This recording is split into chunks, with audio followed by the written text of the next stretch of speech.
In traditional fashion, I would like to start with a few thank yous. Initially, I'd like to thank the WKU president, Gary Ransdale, who has been super supportive of the team throughout the 4 years that I've been here. I'd also like to thank the provost, Gordon Emsley, who actually made a special trip to Ohio a few days ago to see us, and that is certainly uncharacteristic of any university provost. I'd also like to thank the 2 DOFs that I've had while I've been at WKU.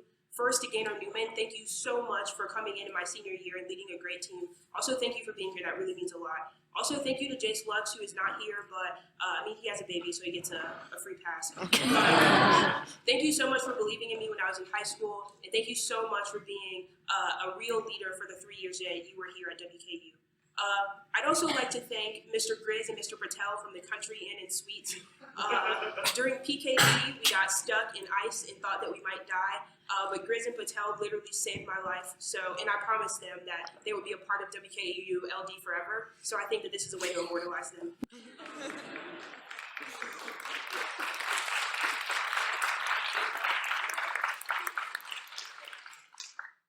I'd also like to thank everyone from the WKU debate team. This truly is a team effort. At the end of today, we will crown an individual champion, but what I think is more important is the team that is behind that individual.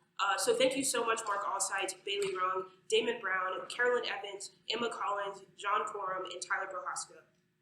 I would also really like to thank the coaches who have been here throughout the 4 years that I've been in college. First to Susan Taylor, thank you so much for being a friend. You have really transcended what it means to be a coach. Thank you, Jessica Ferguson. You have allowed us to, under your tutelage, to become better, and certainly your strictness has provided some real impacts in my life. Thank you, Chad. I've known you for 6 years now, and when I think about what it means to be a coach and what it means to be a friend, and someone who has been a real impact in my life, I honestly think of you. Thank you so much for being here, and that is so much bigger than this debate round. Thank you to Spencer Orlowski for being a cool teammate. I've known you for 9 years now. It's amazing that you got to come here with us, and certainly it's fantastic that you've been such a help. I'd also like to thank some of the coaches that are no longer with us. I'd like to thank Caleb Jesse as well as Chris Jofrion. They might not be here coaching me, but the fact that they believed in me for those first 2 and 3 years that they were here was really important. I'd also like to do something a little unconventional. I know I'm going for a long time, but just stick with me. I would like to thank anyone in the community who has ever read a narrative or talked about what it means to be marginalized in this community. Although sometimes they don't win the round, they provide really important discussions about what it means to be a woman, what it means to be Black, what it means to be marginalized. And even if we don't have those discussions in debate rounds, let's continue to have those discussions. Finally, I swear this is the last one. I'd like to thank my wife, Diamond Dukes. She did not cut any cards, but she's been an amazing support system, and I honestly would not be here without her. We've known each other since 8th grade, and she's been holding me down since then through every debate round that I've ever been in. So I would be really remiss if she didn't get at least a shout out at all. I think that's it.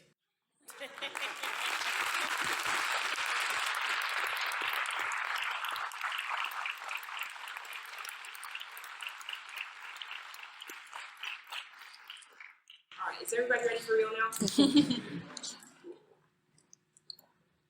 First, inherency harms. The FAA ruling is meaningless. An international framework for property rights on the moon is still necessary to averting conflict. Dr. Paul Spudis, lunar scientist, Spudis Lunar Resources Log 2414. It's not completely clear just what issues resolved with the new FAA ruling. They can issue restrictions on American companies in regard to infringing upon the activities of another American company, say for example Moon Express, landing a vehicle near an installation of Bigelow Aerospace. But who else is obliged to observe those restrictions? International companies that launch from their own soil do not require FAA commercial launches. The situation becomes even murkier when considering the possible interactions of a private American company on the moon and the natural representatives of the foreign power. The FAA license has nothing to do with China, who has not done to observe any restrictions. What's the plan? The United States federal government will establish private property rights on the moon as per Russian 12, funding through normal means, enforcement through U.S. Customs and Border Patrol. Solvency 1. The U.S. can create a unilateral system of enforcing property rights on the moon, which becomes a de facto international system, and facilitate the use of resources. Andrew Rush, Patent Attorney, Intellectual Property in Space, 81312. The U.S. is uniquely situated to unilaterally create an enforceable system of fairness to accompany even the very first commercial space-based companies. If the U.S. unilaterally created a system of private ownership in space materials, the system could be enforced by prohibiting the sale or import of any goods into which the U.S. will produce, crippling their ability ability to earn a return on their investment. A monetary enforcement mechanism coupled with a fair, clear path to securing claims in space recognized by the U.S. could become the de facto space and celestial ownership regime without being enacted via international treaty. And two, international treaties are dead. U.S. domestic regulation in the commercial space industry will create peaceful international norms that become legally binding. Michael J. Listener, Space Review 11/24/14. Another example of creation of norms at the state level is commercial space activities, which will affect several aspects of outer space security as the industry becomes more prolific. The U.S. is the primary state actor facilitating commercial space activities and has adopted domestic laws and limited regulations to administer the industry. Practices will be developed within the industry, and domestic regulations will likely be expanded to ensure that operating acting in accordance with international treaty obligations. States outside the U.S. looking to assist the development of commercial space within their own jurisdictions will not look to international bodies that have no practical experience in facilitating commercial space activities. Rather, these states will look to the practices of others like the U.S. Advantage one is the fist.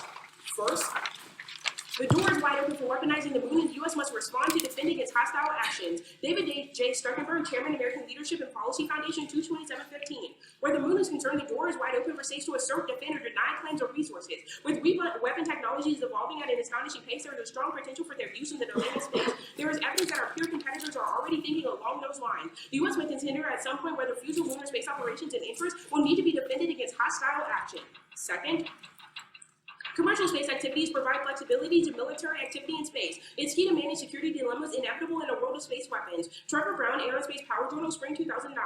The United States would do well to burnish its technological image by showcasing its commercial space programs. Doing so would enable it to accumulate soft power. The U.S. determination to maintain dominance in military space has caused it to lose ground in commercial space and space exploration. They maintain that the U.S. is giving up its civilian space leadership, an action that will have huge strategic implications. The space industry provides tremendous opportunities for militaries that desire more affordable access to space assets that can be significantly augmented to risk-free forces. Building up a giant merchant shipping lays the broad base for the military shipping. The U.S. military can maximize its resources not only financially, but also politically by packaging as much military space activity as possible into commercial space activity. Third, extending American hegemony with space weapons will deter Chinese rise. This solves for a greater global war, and over time, states view weapons as an asset. Dr. Everett Carl Doman, Strategic Studies Quarterly, Spring 2012. U.S. deployment of weapons in outer space will represent new military capacity. Extending American hegemony, America must expect condemnation, but such an outcome is less threatening than another authoritarian state doing so.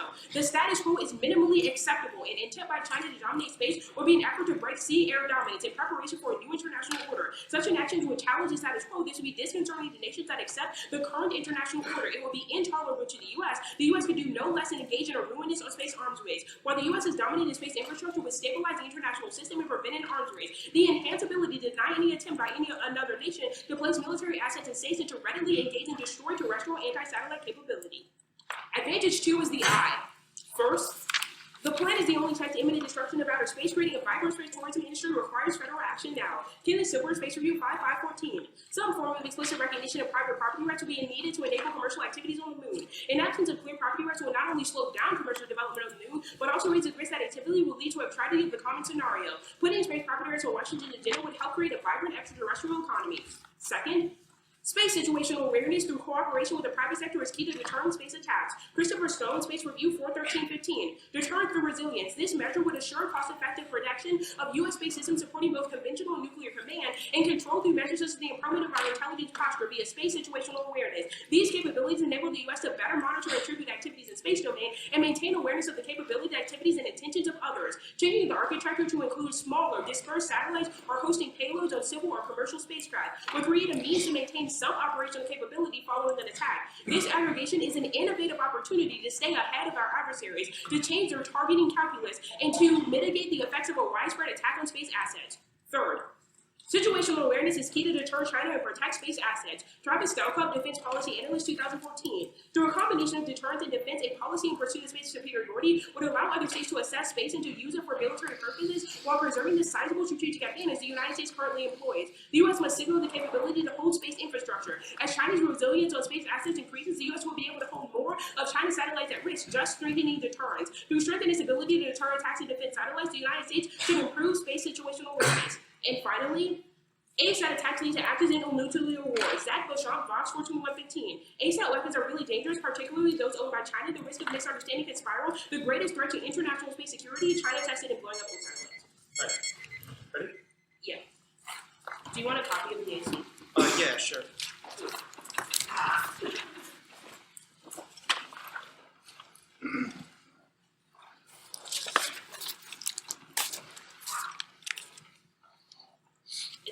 ACV Joe. I'm ready when you are. Sure, let me make sure I can. My computer is characteristically ACV Joe. That is correct.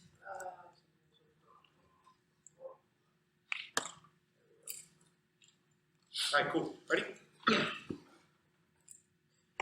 Let's talk about the internal links into your disadvantages. You isolate two unique ways in which China would be able to attack the United States. Is that correct? First, I don't see any disadvantages. That would be like your job. But two, Right. It's been a long day. Yeah, for sure. So yeah, it's like talking about how there are space situational awareness capabilities that the United States needs to have. Sure. The Beauchamp card does not only isolate China, but also talks about North Korea and Iran. And how do those space situational awareness things deter action? Sure, the Brown evidence as well as the second piece of evidence, the Stone evidence on Advantage 2, articulate that when countries understand that the United States has a good eye over everything that's happening in international space, they know that the United States is easily going to be able to determine who launched an attack, when they launch it, and be able to respond. So the fact that we have the ability to know everything means that people don't launch against us because they don't want any sort of backlash. So war ends in a world where the United States is Big Brother, correct?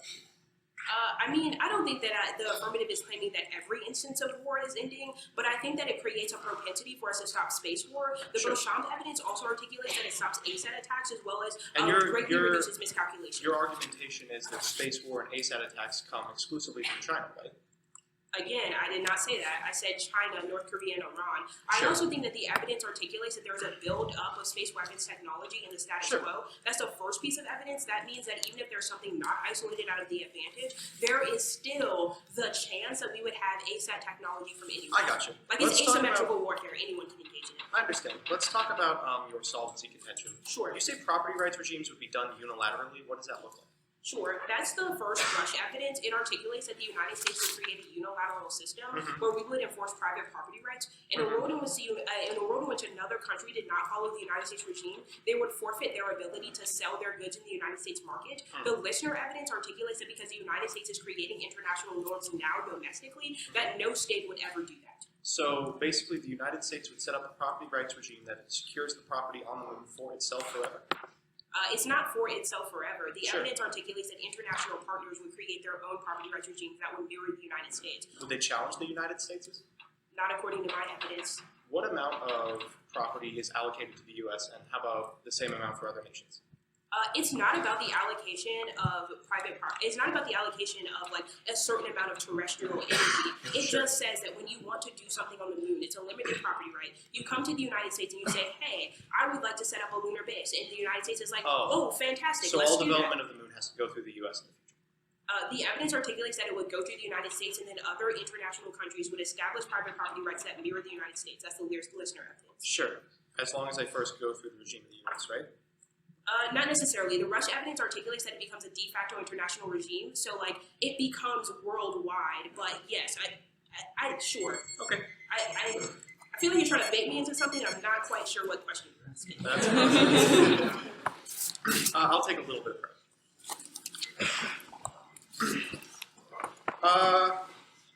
I have a lot of people I'd like to thank, so I made a list of them, and I'm going to read their names. First, I'd like to thank the president of Lafayette College, that's Allison Byerly, she's really great. I'd like to thank the dean of co-curricular programs and advising, that's Erica Dagnosti. I'd like to thank the provost, that's S. Abu Rizvi, and Professor Bruce Murphy, who is the founder of the Lafayette College Forensic Society. I'd also like to extend a special thank you to Fred Morgan Kirby, who endowed the fund that allows our team to exist in the first place. I'd also like to thank specific people, most importantly, the Director of Forensics at our school, Scott Plackey, the Assistant, Kim Runyon, and of course, my own Lincoln Douglas debate coach, John Boyer. These three have been a massive influence on my life, and both on and off the playing field of debate, and I truly can't imagine my life without them. I'd like to thank my high school coaching staff as well. That was Remy, McComas, and Schumann, the terrible threesome. They are still all teaching and doing strong. I told my friends if I made it to finals, I'd give them a shout out, so Thank you to Danny, Nicalia, Luke, Lewis, Gavin, Jess, William, Avery, Joe, Mac, and Matt for all being behind me, or at least leeching off my success now that I can say their name on tape.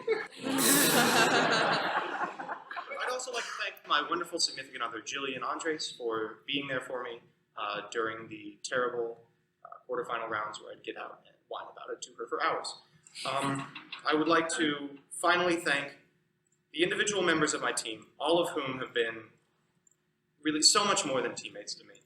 You hear a lot of talk about, like team cohesion and all that, but I truly consider everyone on my team one of my greatest friends. I'm talking to you, Justin, and Alyssa, and Vanessa, and Ryan. You four are the best teammates I could have ever asked for. That's it. I'd also like to thank Samuel, Derek, and T-Rap for coming out and helping us this weekend. And finally, I'd like to thank the band Death Grips. Get back together, please.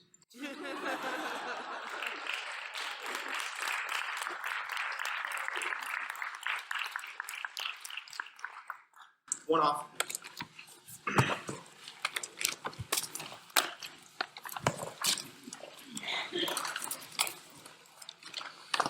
Everyone ready?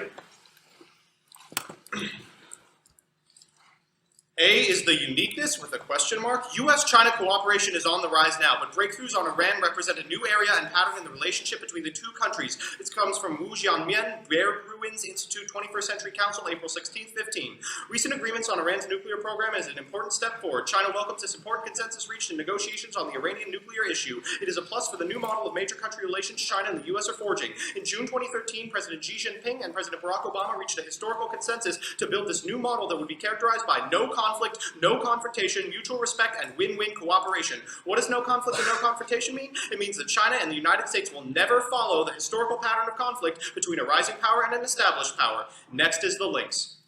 The first is that the affirmative contends there's a power shift from the United States to China absent the plan without reflecting on the concept of power. This comes from Cheng-Sing Pan, Professor of Humanities and Social Sciences at Deakin University in Asian Perspectives 14. The now familiar narrative on a power shift comprises how a wide range of literature and centers on whether there has been a power shift, how far-reaching that shift has been, and whether it can be slowed down or even reversed. Hotly debated as these power shift questions are in the study of China's international relations, the concept of power is often left undefined, with an assumption that the size of importance is the same as power. The study of modern Chinese power remains largely underdeveloped. IR analysts in general are often more comfortable thinking and writing about who has power and what they do with it, rather than about the core issue of what it is. 2. Is that the affirmative views power relations as zero-sum, meaning an increase in Chinese power threatens the United States' power and control. This comes from Pan, previously cited. Power relations are often seen as zero-sum. A greater power with the possession of more resources will prevail over a lesser one. In this sense, power is viewed as an instrument of domination and control. Not only does a loss of power mean a loss of control, but one's loss is seen as another's gain. Given this state-centric, quantitative, and zero-sum model, little wonder that much is at stake in the power shift debate. Even when analysts subconsciously draw on different conceptualizations of power, often such conceptual variations are not the focus of contention. And the little 3 is, here's just one example of the rhetoric her authors use to construe China as a threat. This comes from her own Dolman evidence. An attempt by China to dominate space would be an effort to break sea-air dominance in preparation for a new international order. Such an action would challenge the status quo, which would be concerning to nations that accept the international order. It would be intolerable to the United States. And next is the implications. The first is that the discourse of this unreflective power transition, regardless of truth, encourages the US and China to go down a path of rivalry and creates a dangerous self-fulfilling prophecy. This comes from Pan, previously cited. The powerful conventional discourse of a classic power transition from the US to China could have profound practical implications for this important relationship. A key source of Chinese power is the assumption by others that it will have power and influence sometime soon. Whether this discursively constructed Chinese power matches reality is beside the point, for China and other powers may both act on the basis of such a projected power shift. In China, it might well play in a popular nationalism or encourage arrogance and assertiveness in its foreign policy, or both. In the West, it would justify a policy of hedging against an ostensibly rising Chinese power, a policy that in turn could harden China's resolve to further amass power. In this sense, the conventional construction of Chinese power could well create a dangerous self-fulfilling prophecy. The little 2 is that when we construct China as a threat, we fuel the fire that is the military-industrial complex, which destroys millions of lives. This comes from Gregory Clark, Vice President of Akita International University, Japan Times, January 7th, 6. U.S. hawks are ramping up China as an alleged threat. Our powers that be need threats to justify their existence. As we saw during the Cold War and more recently over Iraq, once they declare that such and such a nation is a threat, it becomes impossible to stop the escalation. The other side naturally has to show some reaction. The military-industrial intelligence complex then seizes on this as the pretext to further expand budgets and power. When it's all over and the alleged threat is proved to be quite imaginary, billions have been spent and millions have died. C is the alternative. Reject the affirmative's unreflective conceptualization of power and instead advocate for a conception of power that takes into account its contextual and evolving status. This comes from Pond, previously cited. The card is nuts, please listen to it. Power may be rethought at least along the following dimensions. First, power has always been exercised by or through a diversity of actors, agents, and social structures alongside the state. Such agents and their structures often transcend national borders and are not necessarily beholden to state power, nor can their power be readily mapped onto the state in which they happen to reside. All of these considerations undermine the possibility of seeing power as solely exercised by states. Second, power is always relational and contextual. Any power instrument becomes a potential power resource only if its control is seen to be valued by other actors in the interaction. Power comes out of this relation, not from the power holder. National power is not only less receptive to objective measurement, but also less national in nature. Third, power is socially constructed. If our idea of what belongs to the realm of reality is given for us in the language we use, power as a central phenomenon on reality must also owe its meaning and existence to how we conceptualize it. Thus, a fuller understanding of power needs to take seriously its normative and discursive constructions. Power depends on its social recognition within a community. Given that power is contextual, relational, interdependent, non-zero sum, and socially constructed, it's more than a property monopolized by the state, and its shift necessarily entails more than just a spatial shift between states. From this perspective, we need to rethink China's rising power. Next is the framework. You can fill this on a separate sheet if you want. First is that discourse precedes policy. It's a reproductive system of assumptions that governs the way in which we operate, and empirically, discourse relative to space governs the politics and procedurals of the terrestrial. This comes from Penny Griffin, PhD in Politics and International Relations at the University of Bristol, 9. Discourses as reproductive systems of meaningful practices form the identities of subjects and objects and are composed of a multitude of practices, institutions, identities, norms, rules, and disciplinary procedures. U.S. space discourse constitutes an exceptionally powerful arrangement of identities, practices, norms, and processes. Space as a discursive realm cannot be considered extraterrestrial in any traditional sense. Outer space may physically exist somewhere beyond the Earth's terrestrial atmosphere, but the politics of outer space are invariably earthbound. 2, you're voting for the criticism in the pre-fiat paradigm by endorsing the alternative, calling for an interrogation of power rhetoric. The ballot represents the first step in reevaluating our conceptions of power and acknowledging that our assumptions surrounding discourses of power are harmful. 3, I think you can also vote for the criticism in the post-fiat framework. The affirmative is positioned as the United States federal government in this debate, and my Pan and Clark evidence that the impacts to justifications per plan have very real implications in the real world turn both advantage 1 and 2, which are predicated on false conceptualizations of the rise of China. And finally, this proves from a policymaking perspective that the status quo is the preferable choice. And with that, I yield for cross-examination.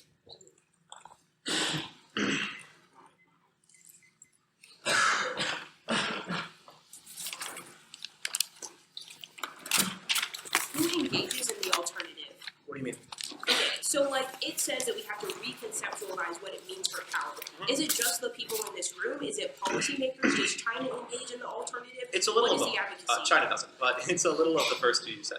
All of us engage in it. This discussion we're having right now is us engaging in it. The judges engage in it after they render their decision. The audience engages in it, and the people who watch it eventually, if this ever gets recorded, will also engage in it. Okay, cool. Additionally, it also impacts policymakers. When you're role-playing a policymaker, and this is policymaker practice, you have to examine the rhetoric you use to justify your plan. Sure. Upon evidence is indicative that this rhetoric is damaging to U.S.-Chinese relations because they make the course of competition an inevitability. All right. So, after policymakers have engaged in the alternative, what practically do they change about current United States policy? Well, the first thing they do is fail to adopt the plan. Okay, after that. Oh, yes. Understand that a reconceptualization of power is not an easy thing.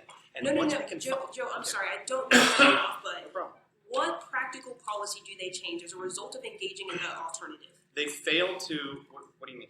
Okay, so like after they fail the affirmative, Yeah. what do they change about the status quo in order to engage in this alternative? Existing policy and justification for new plans is not predicated Okay. on a paradigm of a false power relationship. Okay, so we don't change any existing policy as a part of the affirmative? I'd Or part argue, of the, like, first, I'd argue that it's a criticism, so impacts are inherently linear. But second, I'm reading uniqueness evidence that assumes that we are not conceptualizing power in Okay. that way in the status quo. So when you do basically, that as a result of your plan, that's when you sure. So the alternative basically is just to reject the affirmative. No. The alternative is not only a rejection. sorry. It's just I have a very visceral reaction. No. I'm sorry. I'm just trying to get at what we do after we reject the Right. alternative. The alternative is for the people engaged in the round to reconceptualize how they view power. Pon identifies 3 specific ways you do that. Okay. First, you utilize power in a way that transcends state boundaries. You understand that power isn't intrinsic to states. The second thing that happens is you understand that power exists because of itself, and the third thing you do is recognize that power is socially constructed. For that reason, as the social, we have the ability to construct power through a different lens. The negation of the act comes as a rational interpretation of that reconceptualization. Once the reconceptualization occurs, a rational reaction would be to negate plans that rely on this power rhetoric. Okay, sure. All right. When does the alternative happen? So, like, the minute the judges sign the ballot, we have all conceptualized this idea of power with China. I mean, obviously, the debate is going to determine how the reconceptualization process occurs. I think the voting process is that Sure. change. Okay. Another question. All right. So, like, does the framework of the K endorse that we, like, get rid of any sort of impacts? Like, do you say that your impacts have to come first and we don't evaluate what happens after the affirmative? Sure, I think we can evaluate the affirmative, but I think that evaluation comes after we justify the rhetoric used to profess it. Additionally, I believe my Pon evidence is terminal defense on both of your impacts because it says China-U.S. war would never happen. Okay, can I see the Pon evidence that says the China-U.S. war would never happen? Sure. Is that the Pon of 2004? No. There's no 2004 evidence on here. Okay, what Pon is that? This one?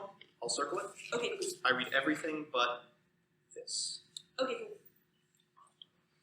Is everybody ready? First, U.S.-China relations are low. The U.S. already harbors a superpower mentality that will make cooperation unlikely. Jimin Chen, the diplomat, 4915. China and the U.S. have different attitudes towards the new model of relation. China is enthusiastic, the U.S. is cautious. The U.S. is suspicious of Chinese intentions in putting forth this outcome idea. Some scholars cite as reasons for China's enthusiasm for the new concept 3 points. 1, China wants equal status with the U.S. as a superpower. 2, China wants the U.S. to recognize its core interests. And 3, China is catering to the domestic policy needs, namely fostering stronger nationalistic power than the Chinese Communist Party leadership. This evidence articulates 3 different policy things that China wants to see in order to make sure that relations actually solve that between the United States and China. He says that the alternative is more than do nothing, but does not provide a policy framework that is going to happen after the K. That means that he is not going to be able to solve that with these 3 things, and relations are permanently going to be devastated. But 2, not unique on the relations idea. Differences in trade economics and structural differences doom U.S.-China relations. Jimin Chen, the diplomat, 4915. Conflicting interests exist between China and the U.S., reflecting not only in trade and economics, but also in ideology. In fact, economic competition between China and the U.S. does not significantly disrupt bilateral tensions, but from an ideological perspective, there are fundamental differences in political systems, values, and development paths. These differences are still difficult to bridge, resulting in Sino-U.S. structural contradictions. Third-party factors have shaped tensions within China and the United States.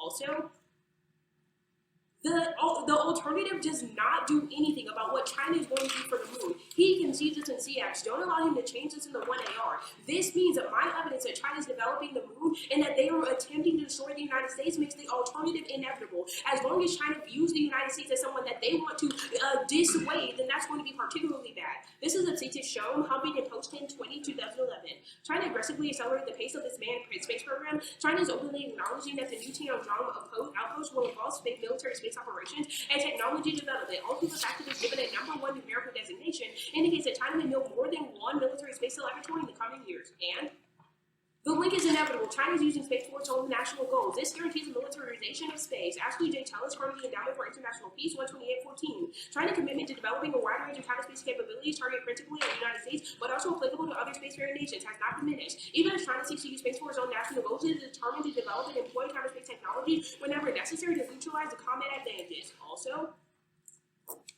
On his pawn cards, he says that there's a self-fulfilling prophecy which makes war inevitable between the United States and China. However, the idea of a self-fulfilling prophecy is fallacious. It leads to arms buildups, it leads to extinction.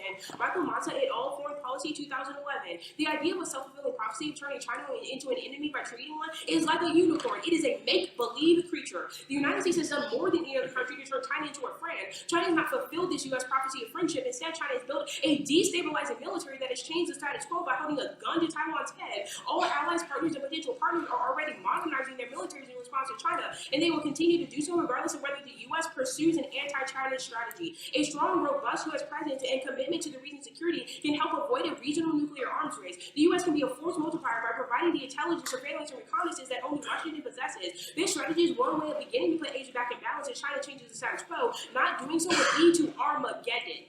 Also, turn realism. State behavior is driven by security competition according to the dictates of offensive realism. Critical theory does not have the ability to untake realism as a dominant discourse, or your IER impact is inevitable. This is John J. Mearsheimer, 95. State behavior is shaped by the material structure of the international system. Security competition is inevitable. Individuals are free to adopt non-realist discourses, but the system forces us to behave according to the dictates of realism or risk destruction. For critical theorism, realism is not forever. The problem is that the theory says little about how change comes about. The theory does not tell us why particular discourses become dominant and others fall by the wayside. Realism has been the dominant discourse in world politics for well over 1,000 years. Even if we change discourses and move beyond realism, we cannot know whether the discourse that ultimately replaces realism will be more benign. Also, the alternative cannot solve behind closed doors. Elites will speak the language of power. You can't change their mind. This is Mearsheimer, this time in 2001. Americans dislike real politics. Public discourse is couched in the language of optimism. Behind closed doors, however, the elites speak the language of power, and the U.S. acts in the accordance of the dictates of realist politics.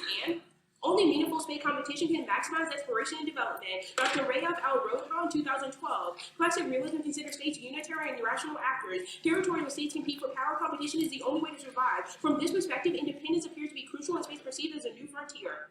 Also, go down to the PERNs. PERNs do both. Action does not require consistency. We can have different beliefs and still act. Butler 4. We agree on epistemological issues. We could find ourselves joined in asserting and defending rights. Various routes lead us into politics. Various kinds of reasoning and belief. We do not need to ground ourselves in a single mode of communication, a single mode of reason, a single notion of the subject before we are able to act. Also, PERN, write all over your ballot. Let's have a discussion at the end of the round about what it means to engage in this power discourse. He articulates that the alternative is only about the people in this room criticizing what it means to be a power. That means that it's going to be able to solve for us just having the round. We don't have to vote negative. And the permutation is better than the all. Only the Big Ten of the PERM makes their arguments politically relevant. This is McCain in 1. If the right is willing to meet the left in dialogue in the middle, that is good news, provided the left does not miss the opportunity. The left and the right tend to be self-righteous purists. The best chances for the left with the right and the left would be in the position to frame the discourses that has better intellectual hardware. And space futurism solves, we must confront the delusion that space will merely be an extension of human history. David Valentine, George Washington University, 12. What I think another added strategy escape from the assumption writers are left in the encounter with space will simply produce a repetition extension of history that have emerged on our planet. From libertarian supporters, this requires following through on radical promises. Also in the affirmative, he does not get back to this. This means that the weaponization is inevitable and that the affirmative is the only way to solve that for extinction. That's going to be particularly important because it articulates that Chinese weaponization alone is going to be enough. That means that when they don't engage in the alternative, we have that impact. Also, the affirmative is the only one that creates space situational awareness for us to understand what's happening. I'll take that. Yeah. You can just have my computer. Right. Take care. Order is going to be an overview. You can go on the framework sheet, then the case. I do actually. That's okay. Say that again. Overview, you can flow on the framework sheet, followed by the framework sheet, followed by the criticism.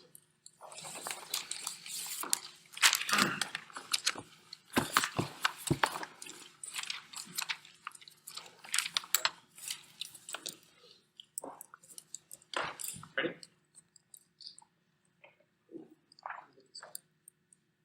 At the top of the debate, I had to sit and wait and bide my time as hundreds of debaters told me I'd be killed by the Chinese. I had to grit my teeth while people claimed China was going to first strike us just because they were such evil people. I had to endure thousands of hours of war hawk rhetoric repeated every round until now, in the final round, I am finally able to be perceived. I've made this argument every round. I've had to hear about how greedy and sneaky the Chinese government is. And now, finally, I and the judges can make a difference. The affirmative assumptions of the Chinese threat and the antagonistic role they play against the U.S. are incredibly damaging. By construing the nation as an individual body whose very existence threatens that of the U.S., she provides ammo to warhawks on both sides of the alliance. The third piece of pawn evidence I read on the criticism identifies this as the reason we see U.S.-China competition in the status quo, as the geopolitical posturing is a rational reaction to being called an other. The Orientalism that Neff participates in when she explains how we need to beat and destroy and control and contain China doesn't have to be an inevitability. When we reconceptualize power as not intrinsically tied to states, we participate in the social construction Pon says gives power its power. Go to framework. She concedes the pre-fiat impacts. I want you to pull across the Penny Griffin evidence that says this impacts political discussion. Discourse precedes policy because you need to prove the justification for your argumentation before you evaluate policy. Policies are implemented based on their justification, and if the justification for this is to beat the Chinese, it will be implemented in an otherizing manner. Then she drops the pre-fiat paradigm in its entirety. The ballot represents a first step in reevaluating conceptualizations of power and acknowledging our assumptions surrounding discourses of power being harmful. You can pull across the post-fiat implications on the criticism flow. Go there now. The first card she reads and the third card she reads says relations are low in the status quo. First, I want you to pull across the weakest evidence I read on the criticism. It postdates hers by months. For that reason, you can understand that the United States-Chinese bipartisan relationship is going strong in the SPO. Additionally, suspicions of relations being low are simply outgrowths of the damaging nationalistic rhetoric that exists as a result of the plan. You can pull across the second piece of pawn evidence that says the reason we see these tense little tizzies between the United States and China is because we are constantly otherizing them. She says, I offer you no policy framework under which to operate, but rejection is policy. Remember, you are advocating a plan right now, and proving the justification happens is normal means. Then she says there are fundamental differences in the value system between the US and China, and that's why we'll never get along.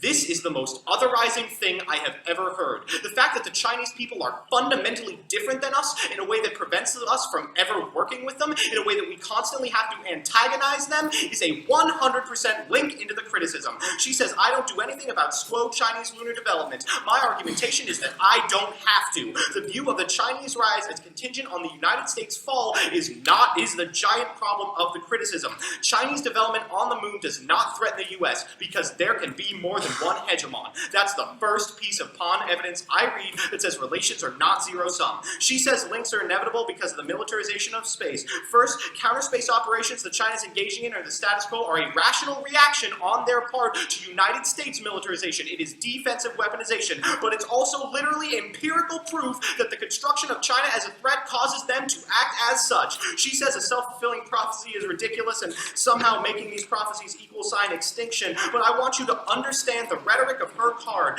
This card says China is building a destabilizing military for the West. It participates in the same kind of nationalistic rhetoric that is one, false, and two, used to justify atrocity. It actually says we need to engage in an arms race to put Asia in their place. Then, she says offensive realism solves. First, I'm the only one accessing realism. She drops my pawn evidence that there is no threat of US-Chinese war in the status quo because they are not actually a threat. Her interp is the one that is hyper-real. Then, it's funny you read an impact about IR realism from a time when the Cold War was ending. This card's from '89. It talks about how threats are real, but the threat we were construing then was the Soviet Union. Empirical proof that my argument is true then. She says the elites speak the language of power, but that's only because we conceive power that way. It's not tied to elites. It's tied to the social. That's the alternative that she concedes. She says we only compete for international relation power and any deviation causes violence. I argue that is violence. Competitions are a national reaction to being otherized. Then she says a perm. Actions don't have to have consistency. What?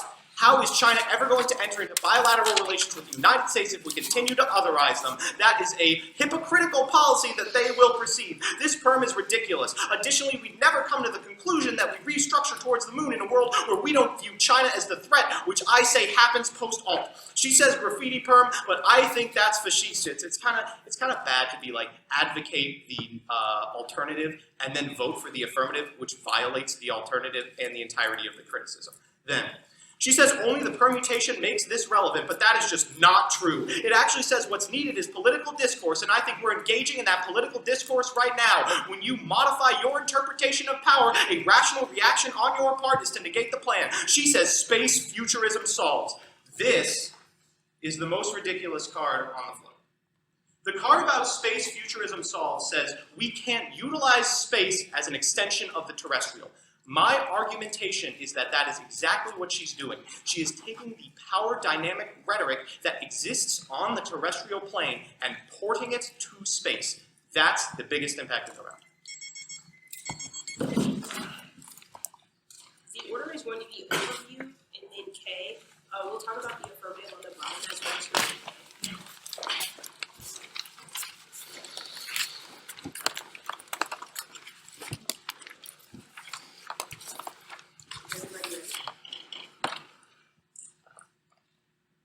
Joe makes the articulation that you act as a policymaker at the end of this round. This is particularly damning from the critique because the only thing that really comes out of the entirety of the round is that you reject the 1AC. There is no way forward. This means that Chinese militarization becomes inevitable, and the ways in which the United States conceives China and the way that we talk about it becomes inevitable as war. As well, this risks war and extinction. I also think that it means that he can't have status quo perceptions. That means that if we have policies that are derailing China in the status quo and otherizing them, it makes it literally impossible we continue to do this. But let's go to the K-flow proper.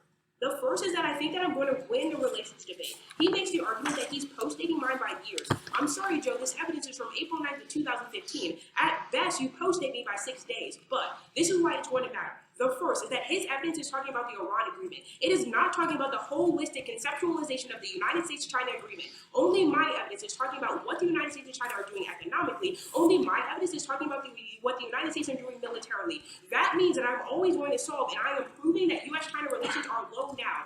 This means that if the only people that Joe is going to be able to solve for are the people in this room and U.S. policymakers maybe, but no way of showing what actual policy they're going to do, then it is impossible that he's going to be able to solve. But also, he then said, but also, I think that you can extend the evidence that I'm reading on Mata. He just said that this is ridiculous, and that Pan is arguing that is going to be okay. However, the Pan evidence is not specific to space. My Tellus evidence and my Mata evidence is the only thing that's being read that is specific to space and the militarization coming out of China. That evidence proves that the United States has done more than any other person to treat China as a friend. It says that even when we treat China as a friend and ignore realism, it doesn't lead to the stop of conflict. Instead, it leads to the actual opposite and leaves the United States more open to extinction. That means, if anything, there's going to be no impact to the K and no reason for you to vote for it. But also, I think that my evidence is going to be preferred because it's talking about space policy. It makes it literally inevitable that the United States and China perceive each other as stark visionaries and are unlikely to vote for each other. But also, let's go to the perm. I think this is going to be the place where the affirmative wins the debate. He just makes the argument that it's impossible for us to enter into bilateral negotiations when we perceive two things. However, that is just not true. The first part that I'm reading on the perm articulates that this actually allows a better epistemology where we don't leave people behind. We instead say that all sorts of different ideas can actually coexist together, and that leads to better policy options. That's the Butler and Ford card. Then he says that space futurism is going to be what the affirmative does, which means that the permutation is not better. However, I think that the McLean evidence is going to be particularly important. It says that we have to be willing to meet each other. Literally, that is the permutation, the idea that we can both coexist in order to make space better off. I think that when there is a risk that the perm is going to be able to solve, especially in a world in which the status quo is going to lead to militarization, that means that the perm can't solve the app, it can't solve the status quo. You always vote app because that's the only way to stop back extinction and militarization.